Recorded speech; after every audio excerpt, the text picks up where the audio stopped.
Hello? Hello? Anybody home?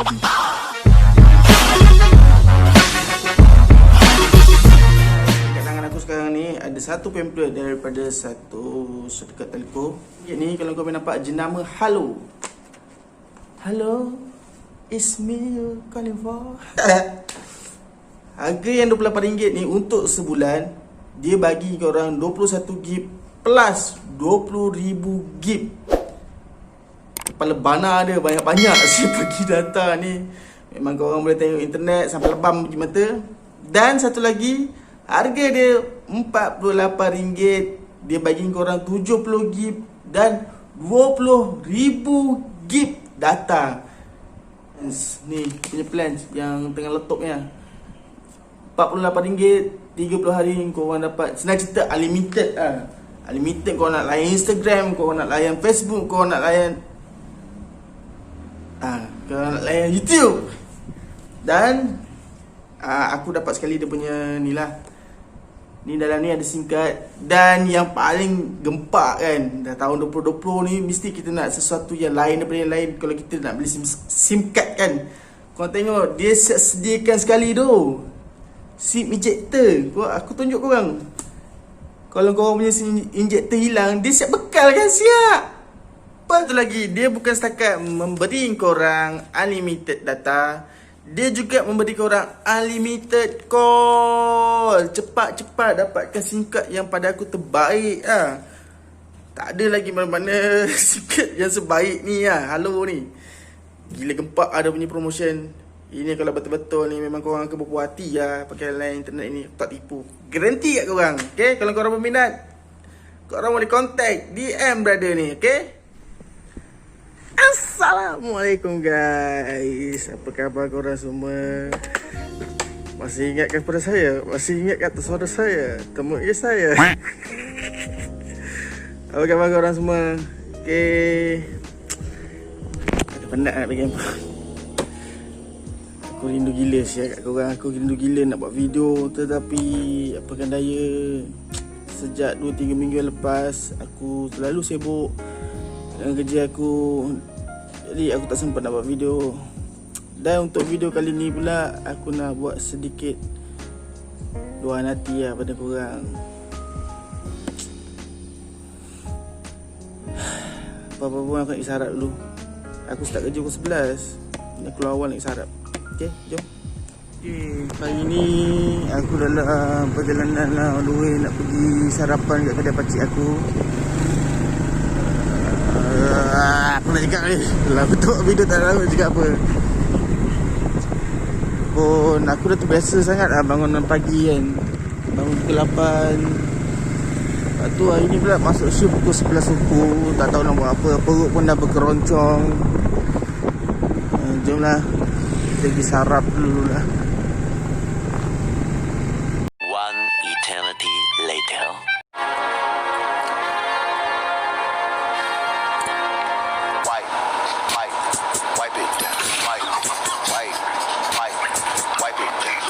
Guys, korang mesti pelik apa lah aku kat sini pula kan. Okay, sebenarnya aku dah record dah video untuk video kali ni. Tapi aku rasa kan video yang aku record yang tadi tu, bahasa aku agak kasar lah. Sebab aku nak sentuh sikit isu pasal Foodpanda ni lah. Cara management Foodpanda ni bekerja. Adalah beberapa 2-3 isu aku nak tekankan. Mula-mula aku dah record dah video tu, tapi disebabkan video aku terlalu banyak sangat, aku kena censored. Sebab aku tengah marah kan, aku terpaksa delete video tu dan aku buat video yang baru. Okay, kalau korang tahu baru ni dekat TV3,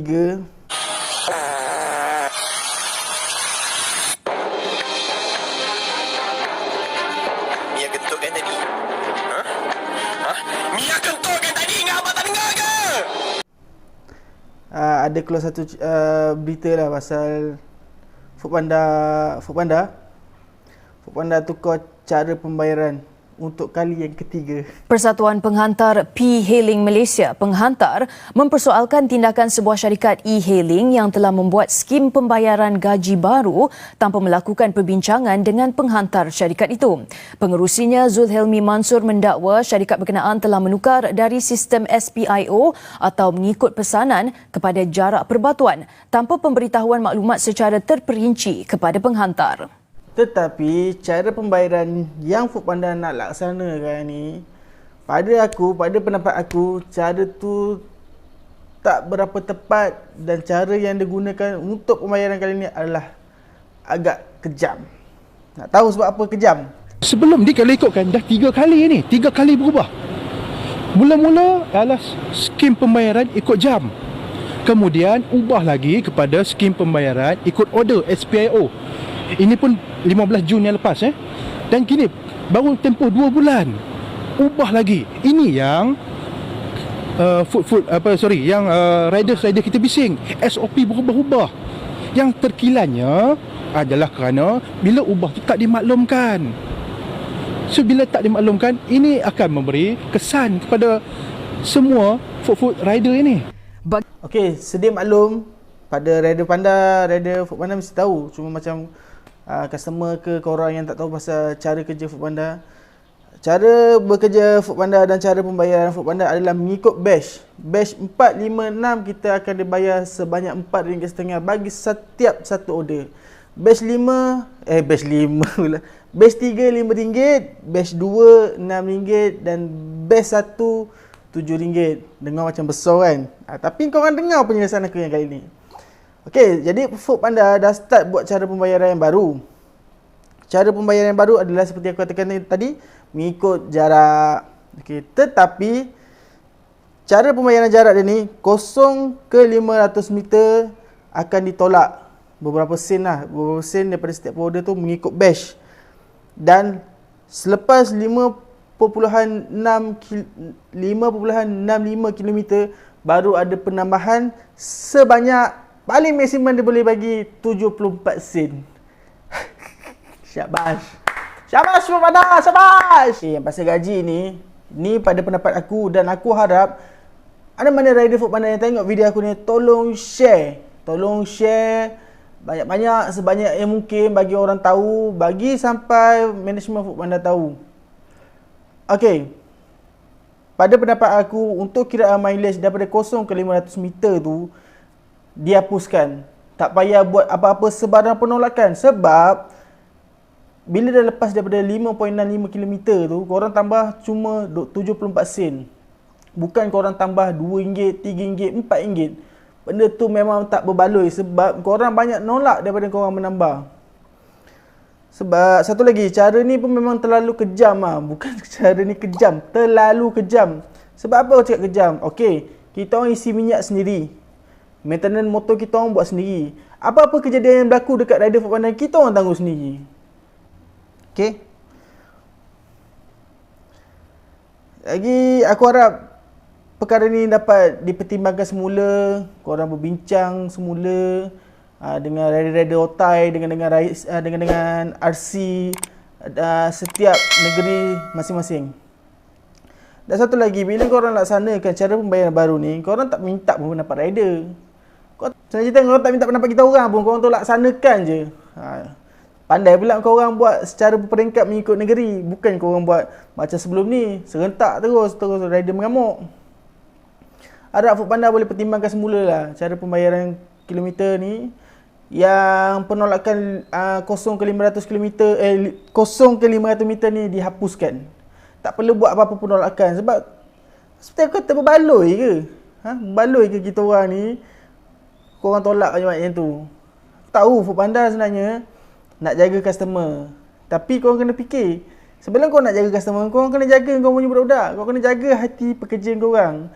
Tanpa kita orang, tak adalah Foodpanda semegah sekarang. Okay.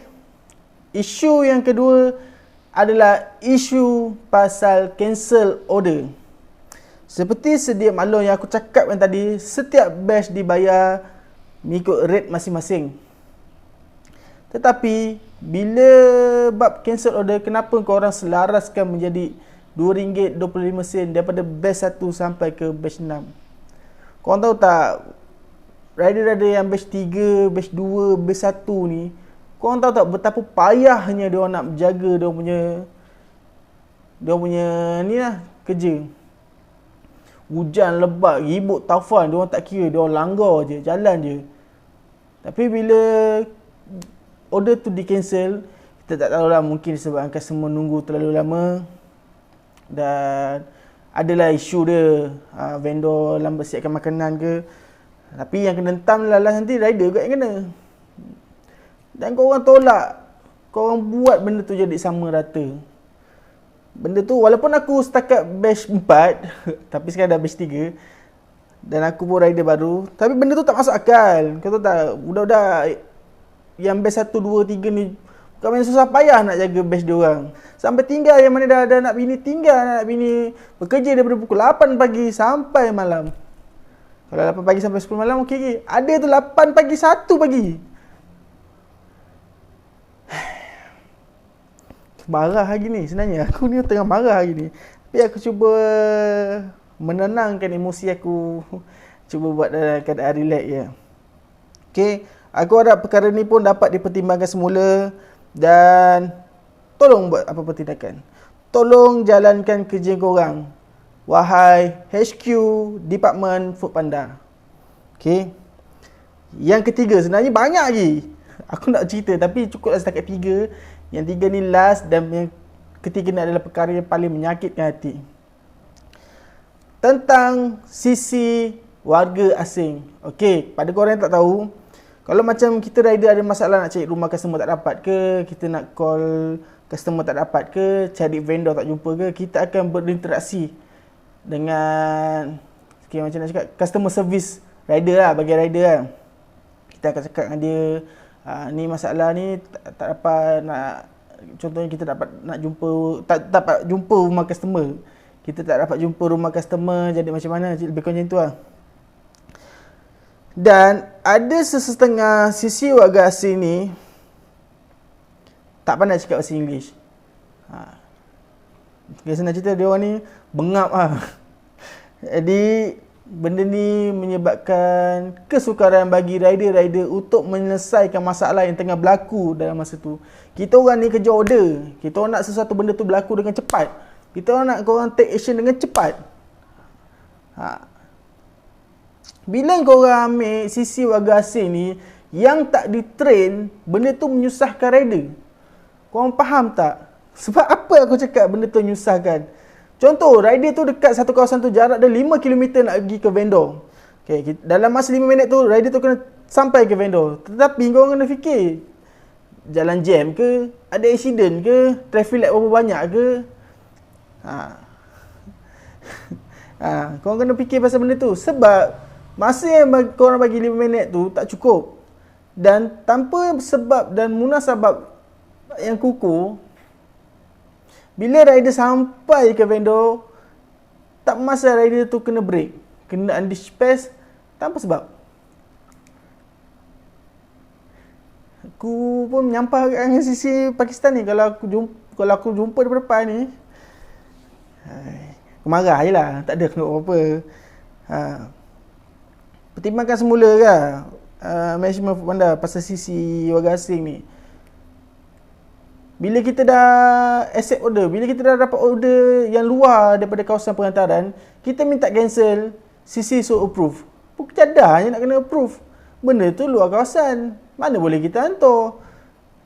Itulah masalah bila kau ambil sisi warga asing yang bodoh ni, yang tak di-train ni, menyusahkan rider. Macam sisi lokal, okey lah, sebab sisi lokal ni orang tempatan lah, Melayu, orang Cina, orang India, okey. Tapi tak semua okey, ada juga yang lebih kurang macam sisi warga asing ni. Okay, aku harap ketiga-tiga isu ni Foodpanda dapat selesaikan secepat yang mungkin. Dan perkara yang paling penting adalah perkara isu yang pertama aku cakap di pasal kiraan mileage ni, korang settlekan secara baik. Korang kena minta pendapat rider sebab kita orang yang buat kerja. Korang ke atas tu, tak tahulah, mungkin korang pun sama dalam masa sama buat part time, buat Foodpanda ke, tak tahulah. Allahu'alam bisawab lah. Okay. Dan kepada rider-rider yang menonton video aku ni, aku harap korang take action, sharekan video aku ni supaya dapat memberi kesedaran dan kita perlu bangkit untuk menegakkan hak kita. Aku tak ajak korang untuk bermogok. Aku cuma ajak korang minta hak kita. Benda yang betul, kita cakap betul. Benda yang tak betul, kita cakap tak betul. Okay? Pada korang yang baru sampai ke channel aku ni, jangan lupa untuk